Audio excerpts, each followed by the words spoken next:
കൗമാരക്കാരും മുതിർന്നവരും സ്വയംഭോഗം ചെയ്യുന്നതായിട്ട് നമുക്കറിയാം. എന്നാൽ ചെറിയ കുട്ടികൾ സ്വയംഭോഗം ചെയ്യുമോ? ഹായ്, എൻ്റെ പേര് Anagha, consultant psychologist absolute mind Calicut. ക്ലിനിക്കിൽ 5 വയസ്സായിട്ടുള്ള ഒരു പെൺകുട്ടിയുടെ അമ്മ വന്നിട്ട് പറഞ്ഞു, മോൾ എപ്പോഴും അവളുടെ യൂറിനേറ്റ് ചെയ്യുന്ന ഭാഗത്ത് ഇങ്ങനെ ടച്ച് ചെയ്തുകൊണ്ടിരിക്കുകയാണ്.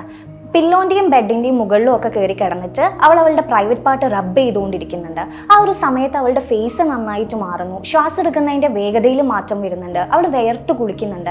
ശരിക്കും അഡൾട്ട് ആയിട്ടുള്ള ഒരു പേഴ്സൺ സെക്സ് ചെയ്ത് കഴിഞ്ഞിട്ടുണ്ടെങ്കിൽ ഒരു ഓർഗാസം ഫീലിംഗ് ഒക്കെ കിട്ടുന്നത് പോലെയാണ് എനിക്ക് അവളുടെ ഫേസ് കണ്ടിട്ടുണ്ടെങ്കിൽ തോന്നുന്നത്. ഇത് എന്തുകൊണ്ടാണ് ഇങ്ങനെ? ഇനി ഞങ്ങൾ തമ്മിലുള്ള എന്തെങ്കിലും ഒരു സെക്ഷൽ സീന് കണ്ടിട്ട് അവളത് ഇമിറ്റേറ്റ് ചെയ്യുന്നതാണോ, അല്ലെങ്കിൽ വേറെ ആരെങ്കിലും അവളെ യൂസ് ചെയ്തു പോയോ, ഇനി ഇതൊരു രോഗാവസ്ഥയാണോ? ഇങ്ങനത്തെ ഒരുപാട് കൺസേൺസ് ആയിട്ടാണ് ആ ഒരു അമ്മ വന്നിട്ടുള്ളത്. അപ്പോൾ ഇത്തരത്തിലുള്ള ലക്ഷണങ്ങൾ കുട്ടികളിൽ കാണുന്ന സമയത്ത് നിങ്ങൾ അവരുടെ അടിക്കുകയോ അല്ലെങ്കിൽ ചീത്ത പറയുകയോ ഒന്നും ചെയ്യാതെ അവരെ കാര്യങ്ങൾ പറഞ്ഞ് മനസ്സിലാക്കിയിട്ട് ഡിസ്ട്രാക്ട് ചെയ്യാൻ വേണ്ടിയിട്ട് നോക്കുക.